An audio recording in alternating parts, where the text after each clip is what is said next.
What's going on, ladies and gents? Rady here with RTS Mobile Gaming, bringing you an amazing video today. We are playing the Lord of the Rings Rise to War, and in today's video, we are covering this phenomenal report between a whaled-out Witch King, my own Witch King, and a whaled-out Gandalf the White, okay, who is run by the fantastic Ivaldi from the SO's Warband here in Season 4.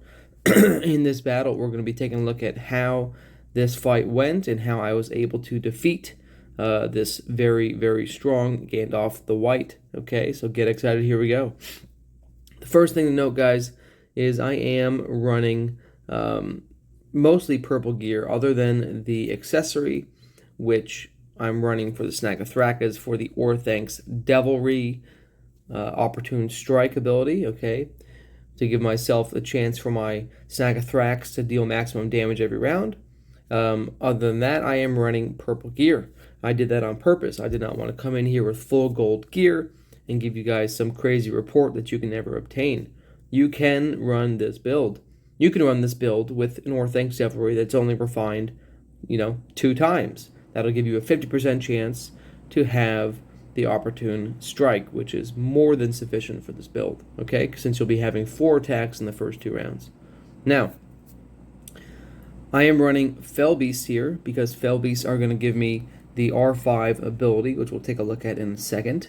Okay, I'm running Snaga-Thraks primarily as my damage dealers, and then I'm running a few Alchemists to mix in some burn damage, because Alchemists are still powerful even with this physical build, okay?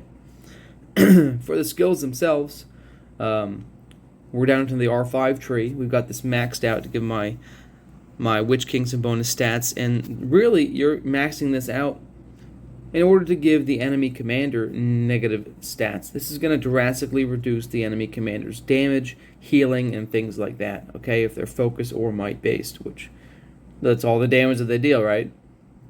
That's going to pair very nicely with my Respect 0 talent tree, the Lord of the Nazgul, which is going to reduce their damage output by an additional percentage based on my Respect level, okay? So that combined with the R5 significantly reduces enemy commander damage, which is great against a squishy army build, okay? Next, we've got Chaotic Retreat here to give my targets minus 35 defense. We've got Dishearten, which is going to give my units, well, it's going to give the enemy units a negative 21% damage dealt buff, okay? We've got the Black Captain with Convener. We've got Morgul Commander here.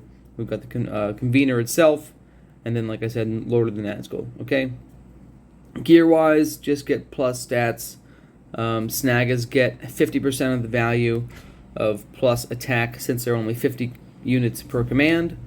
It'll still benefit them, but primarily now you're going to want to see things like the damage percentage and the damage range rolls, okay? Chest piece can be whatever. I like to go with something tanky.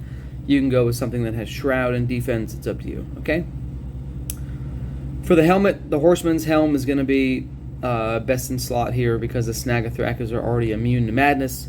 Since they are immune to madness, they just need some stun immunity the first 2 rounds to make them basically unstoppable in the first 2 rounds, okay? They have madness immunity here. So this is going to counter a lot of Gandalf the Grey and Gandalf the White builds that rely on a madness helmet to make your alchemists kill your own units, okay? It's still possible. You still have 1,000 alchemists that hit pretty hard. Okay? So, the Gandalf's build, he is running plus damage here.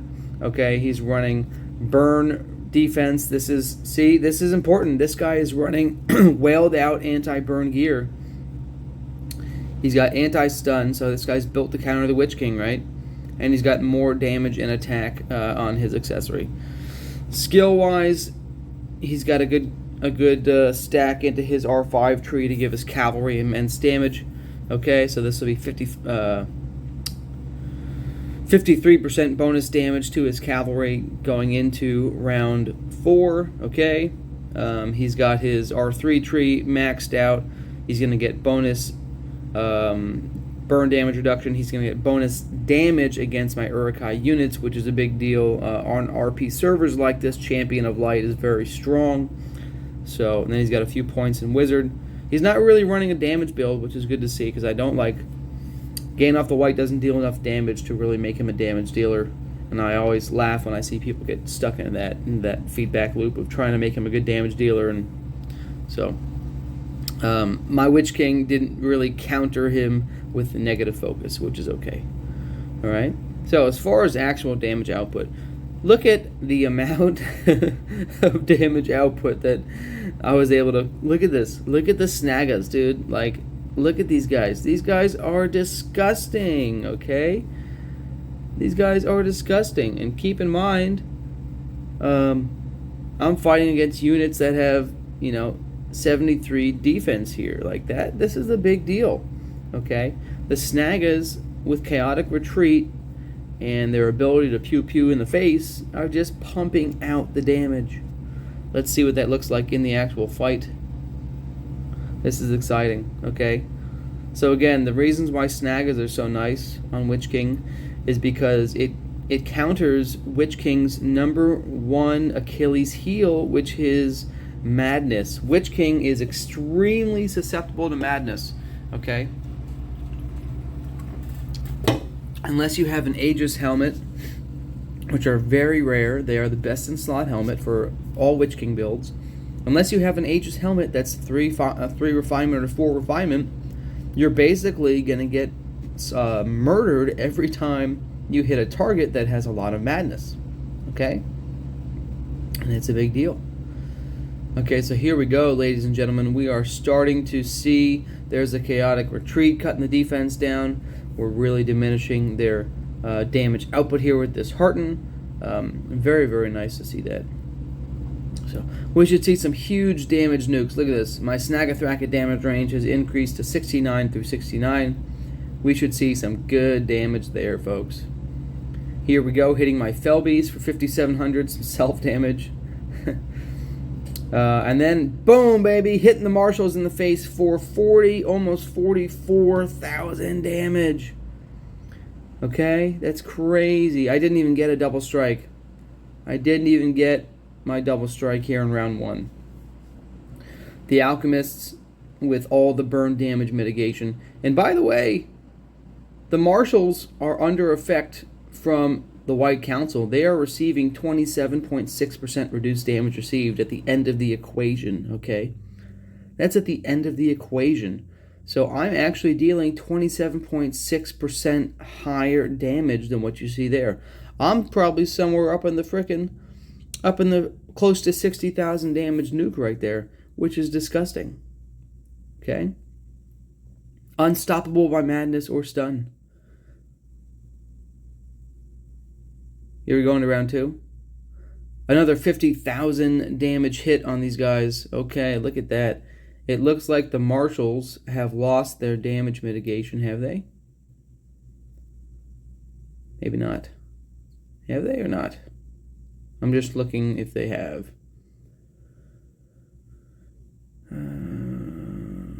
Okay, just bear with me for 1 second. Okay, so here we go. Here, about halfway through round 1, we got through the White Council buff on the Marshals. They've lost that 27% damage mitigation. Okay, so here we go, punching them in the face for 50,408 damage, guys. It's absolutely beautiful. It's a beautiful thing. And again, I did not get the dual blows. So this build would have done much better if I got dual blows in rounds 1 and 2. I missed my double attack in both rounds 1 and 2 with a 75% chance to trigger it. So RNG was not on my side today. But I still was able to dominate, guys, with purple gear, okay? And I can't stress this enough. You don't have to run... Let me show you some alternatives, okay? You don't have to run that accessory. You can run a Pursuit accessory, right?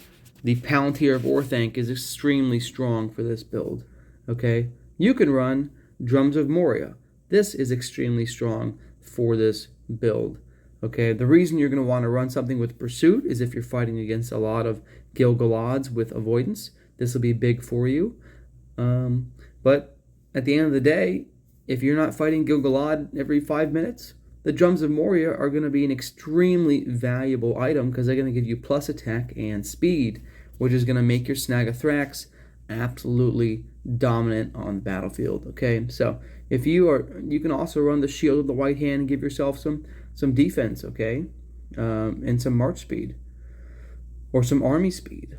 You can do all kinds of things here. I like the march speed buff on the Shield of the White Hand because that's always fun to see an Uruk-hai army just streaking across the battlefield. But you can do either one of these. That, Drums of Moria are probably my favorite purple item for the Witch King. So if you don't have a Orthank's Devilry with Opportune Strike, if you don't have a Palantir of Orthanc with Pursuit, go with Drums of Moria, and you'll still smash some people's faces in. Okay, so hopefully you guys enjoyed this video. I love you all. Long time. That was a lot of fun, punching a whale, Gandalf the White, in the face successfully.